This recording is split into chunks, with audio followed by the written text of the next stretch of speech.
de travail agricole.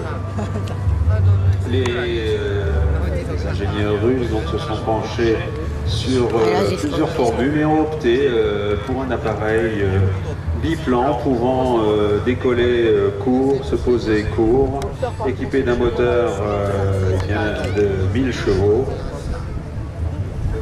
en étoile. L'appareil a une envergure de 14 et 18 mètres. Je dis 14 et 18, c'est 14 mètres pour l'aile inférieure, 18 mètres pour la voilure supérieure. Il a une masse vide de 3 tonnes 4 et une masse maximale de 5 tonnes 5. Un avion donc à l'origine de travail agricole, et bien donc ce n'était pas nécessairement un avion rapide puisque sa vitesse maximale n'excède pas les 260 km/h et il a une autonomie d'environ 900 km.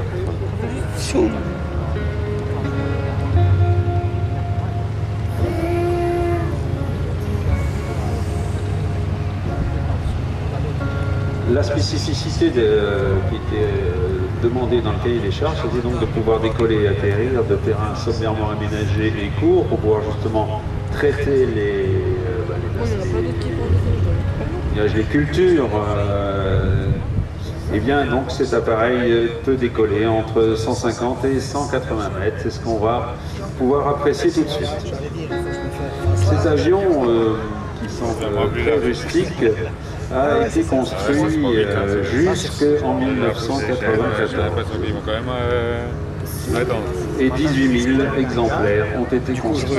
Et effectivement, surtout volé dans ce qu'on appelait avant le bloc de l'Est, où il a répondu notamment à des utilisations dans les centres de parachutisme. C'était un peu la bête de somme des grandes campagnes soviétiques. Ouais, ils ont bien bouclé le périmètre, je crois qu'il n'y a aucun accès. Je crois pas qu'il y en a un qui peut rentrer gratos. Il faut déjà voir de là-bas, là, je ne sais pas si c'est possible. Parce que je connais bien les accès, mais bon, je n'ai pas encore eu le temps. Je te reprends ça. Ah ouais, Eh bien, le Mustang roule devant vous et regagne son aire de stationnement. Avant, on a eu un passage là-bas, mais il a juste tué. Il est arrivé, avec les films, il est même pas allumé. Ça y est, il part. Enfin, tout aussi, maison et... Et Rémi, il part. Décollage de l'Antonov 2. C'est juste le truc que j'ai écrit.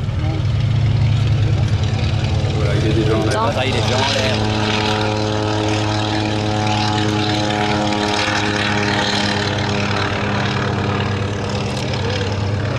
Il faut rien pour décoller. Hein. Tu peux aller faire les courses avec celui-là. Parking dans le supermarché, ça suffit. Hein.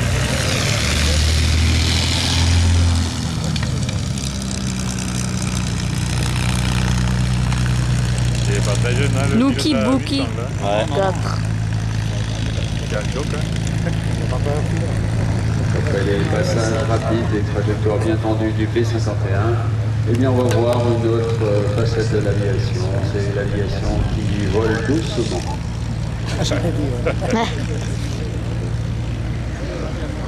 Il me semble que ce avion vient de la Suisse. Absolument.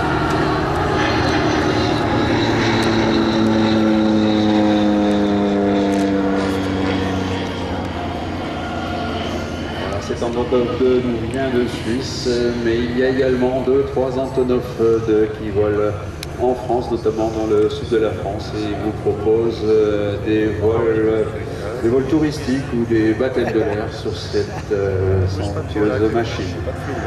Là, il n'y a pas de flou.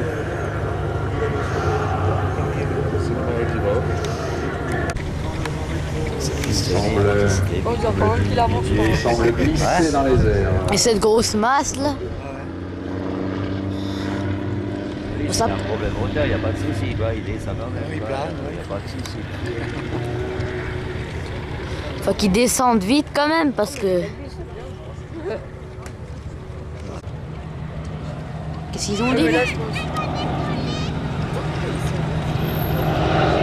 Ok, mais je vais quand même aller aux toilettes. S'il est vide, le tien ou pas? Non.